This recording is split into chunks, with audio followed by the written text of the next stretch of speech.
Okay. Game face. Here we go.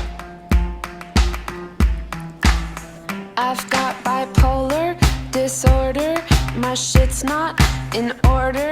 I'm overweight, I'm always late. I've got too many things to say. I rock mom jeans, cat earrings, extrapolate my feelings. My family is dysfunctional, but we have a good time killing each other. They tell us from the time we're young to hide the things that we don't like about ourselves, inside ourselves.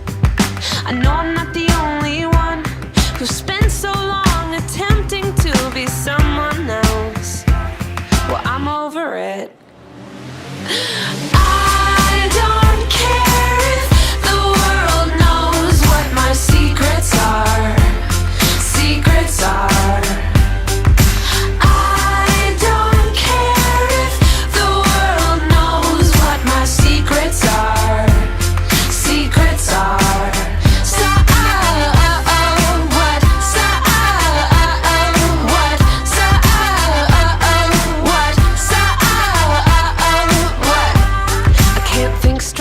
I'm so gay, sometimes I cry a whole day.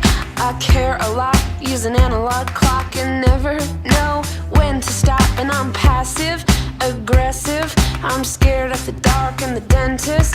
I love my butt and won't shut up, and I never really grew up. They tell us from the time we're young